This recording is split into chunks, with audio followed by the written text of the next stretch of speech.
In the previous lesson, I showed how to include one file in another in Pug, and demonstrated how this can be used to avoid code repetition, so that making changes to the repeated parts of the website can be done efficiently. Of course, not only the navbar and the footer are repeated across the site. The HTML5 structure or boilerplate is also shared across all the pages. The doc type, the HTML tags, the head and the body sections, and at present we're repeating all this code in the various Pug files, which is not efficient. We can use a similar technique to includes to reuse the repeated code, while at the same time allowing different content for the different pages. To do this, we use extends instead of include. Let's demonstrate this. Get into your root folder for the tutorial, create a new directory, Lesson 07, and copy everything from Lesson 06 into it. If you want to use the command line instead of your desktop rodent, the command is mkdir Lesson 07, cp for copy, -r for recursive, Lesson 06 /* to get all the files, space and then the target, Lesson 07. Now open up the Lesson 07 folder and go into it on the command line. Open up all the HTML files in the root of the folder. As you can clearly see, all of them have the same boilerplate code, and it's this that we can move out into a single file while still being able to have different content in each of the files. This boilerplate code provides the structure or layout of all the files in the root of Lesson 07, and we can reuse this throughout the site.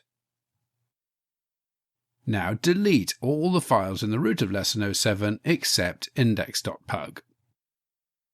Create a new folder in Lesson 07 and name it Templates.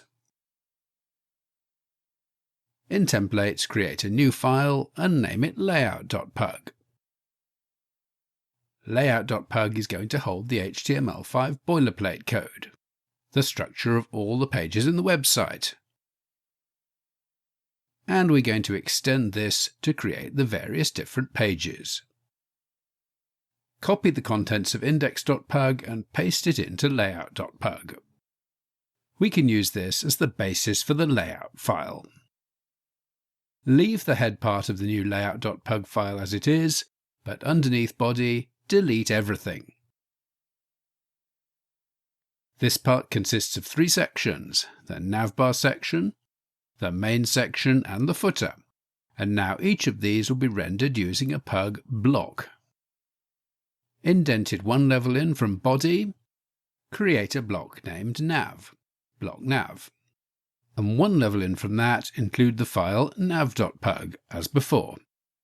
Only this time the path will be different as it's a relative path from the templates folder. So it's up one level and down into the includes folder. So it's /includes/nav. Then create another block named main, block main. And for the moment, to keep the file short and simple, just create an HTML5 main element with a paragraph in it saying this is the main part of the page. And finally, create another block named footer, including the footer.nav include file. Now open up index.pug in the root of Lesson 07, and on the first line type extends templates /layout. Again, we don't need to put in the .pug extension, it knows it's looking for a Pug file.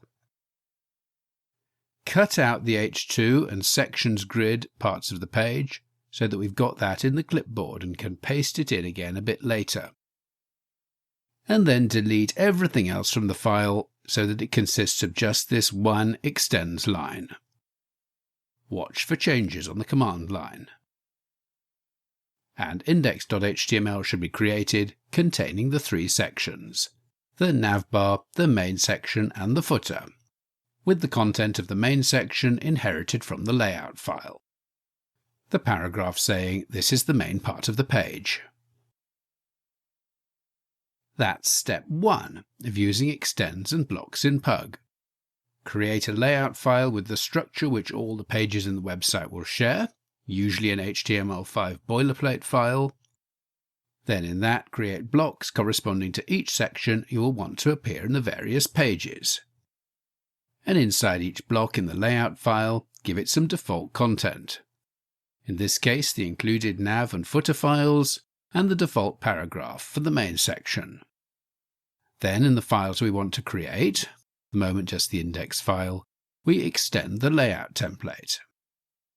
If that's all we do, and have nothing in the index file other than the extends line, no blocks, then the default content will appear.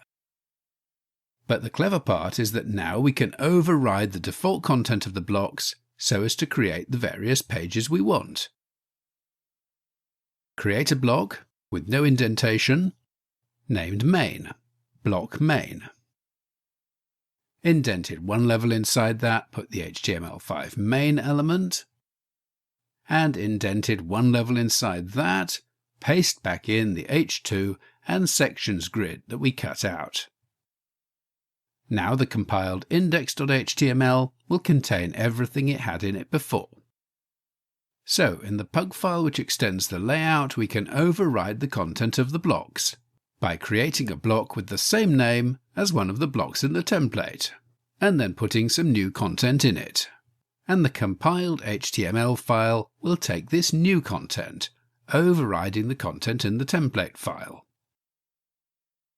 You can only have one extends line in a file because this provides the structure of the page, and each page can only have one structure. And the extends line must be the first line in the file. Let's have an assignment now. You recreate the other Pug files we need, news, about us and the others, using extends and blocks so as to have the different H2s we need for each of the files. H2 contact us for the contact page, H2 news for the news page, etc. And I'll go through this in the next lesson.